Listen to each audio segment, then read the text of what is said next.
Hey guys, it's Sierra with See You Next Tuesday, and we're sitting back down with Mike Schreiner, who is the leader of the Ontario Greens. Thank you so much for taking time today. No, I'm having a great time, so my pleasure. We're just going to jump right back into asking you some questions.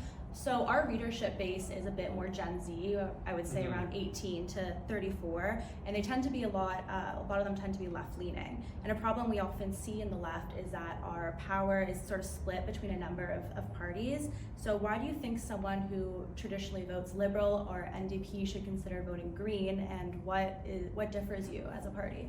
Well, I think the biggest difference is we take really principled stands on a number of important issues, particularly around climate and the environment. So there are a number of times here at Queen's Park where there were votes that the Ford government was saying, like criticizing climate action, that the Greens were the only one to vote against it. Yeah. And so I think that's really important. I think the other thing is we lead on so many issues, like addressing the housing affordability crisis, environmental protections, coming up with good policy on innovative ways to address the healthcare crisis that the other parties oftentimes follow.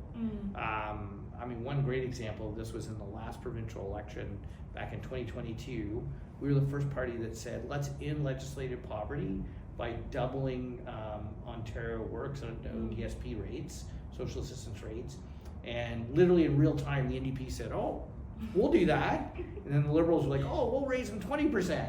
And then the Ford government was like, oh, we'll raise them 5%. And that wouldn't have happened if the Greens hadn't led the conversation. So on so many issues that I think are important to addressing people's affordability concerns, concerns around our future, especially when it comes to climate, like we're the leaders. Yeah. And without our voice here, I don't think the other parties would act on those issues. Yeah, I 100% agree. I feel like when I think of the Green Party, that's always the first thing I think is the ones that are actually fighting for climate change.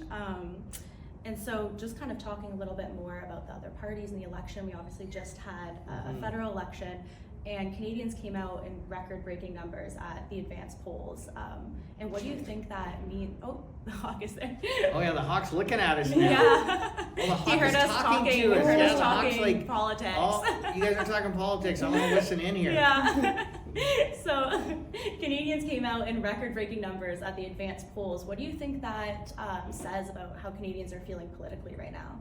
Well, I think the threat of the Trump administration has us all justifiably worried. Yeah. And I mean, these ridiculous tariffs like threaten our economy. I mean, the fact that he's even threatening our sovereignty, I totally understand why so many people were engaged and mobilized to go out and vote, and I think that's a good thing that people were. I think one thing that came out of this election, both of the federal and the provincial election, is the need, I think, for us to change our voting systems. We have proportional representation, so every vote counts, so everyone feels that their voices are heard in Parliament. Because like here in Ontario, the Ford government received like 40% of the vote. They have 100% of the power. Given the voter turnout, only about 20% of people who were eligible to vote voted Conservative in the last provincial election, and yet they have 100% of the power. So I think people recognize that we've got to fix our democracy, improve our democracy, especially when you look at the threat that's coming from south of the border. Yeah, 100%. I know personally, like in my groups of people, in my communities, that's something that a lot of people have been talking about, is just who is going to be able to stand up to Trump. I think it definitely put it into perspective for people, because they knew they had to get out and have their voice heard, for sure. And talking about Trump, in a weird way, it kind of does seem like Trump has unified us as a country. Why do you think that is? Well, because we're under threat, and I think whenever you're under threat, you want to come together to defend what you love and what is dear to you. And so I think that's what's happening. Though I'm a bit worried that politicians like Doug Ford are using that to take some actions that feel very Trumpian to me. Yeah. So like today, he just said, oh, we should elect judges here because they're getting in my way. Well, who's been saying that down south of the border, eh? Yeah. Or the premier's introduced a bill that's going to create these so-called special economic zones. They get rid of all planning rules, undermine environmental protections, say Ontario doesn't have to fulfill its constitutional obligation around consultations with First Nations, could lead to getting rid of labor rules, like all kinds of stuff. That sounds like a pretty Trumpian attack on like democracy and Yeah. things like that. And so what I think we have to guard against is, yes, we have to all come together, show strength through unity to push back against Trump, but we can't undermine what we love about Canada. Yeah. And we can't allow politicians to use the Trump threat to undermine what's so great about this country. Yeah. And so whether it's, you know, privatizing healthcare or, kind of an attack on environmental protections and indigenous consultation, like, we can't let that happen. Yeah. And so I think let's come together, let's defend Canada together and make sure we stand up for Canadian workers, Canadian jobs, Canadian companies, but let's do it in a way that reflects Canadian values. Yeah. Jumping off of that, what do you think is the main difference between Canadian politics and American politics, other than, you know, the structural stuff? But I mean, obviously having a parliamentary Yeah. versus a presidential system is very different. But I think in Canada we care for each other more. Than, like, the States is so much more individualistic, and it's about what's good for me, yeah. and less about what's good for us as a community or a country. I think one of the things I appreciate about Canada is we think more about, like, how do we care for each other?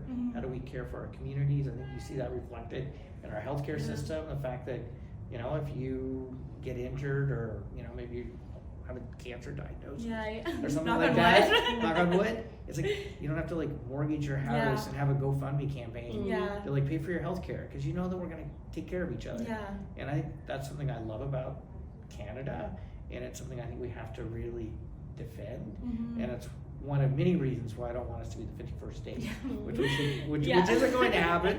We're not going to allow that to happen, but because we are different. Yeah. And I think we have a much more caring, compassionate society. Yeah. I mean, I always see people in the U.S. talking about, you know, how they don't go to the doctor or they won't go and do something because they have to think about how expensive it is.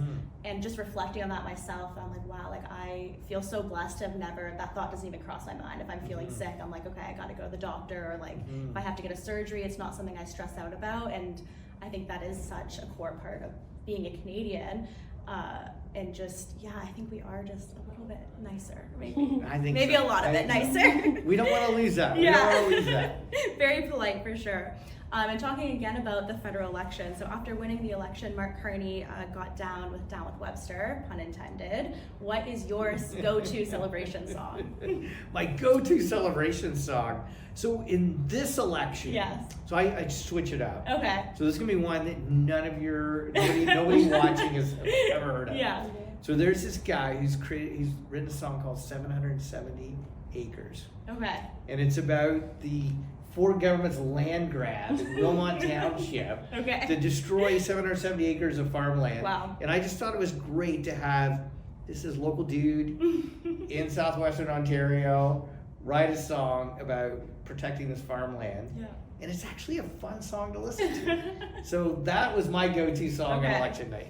I love it. I don't know, would you do karaoke with that too, do you think? I don't know if you want me to do karaoke. But it's a possibility. possibility. I'd be happy to if you want me to.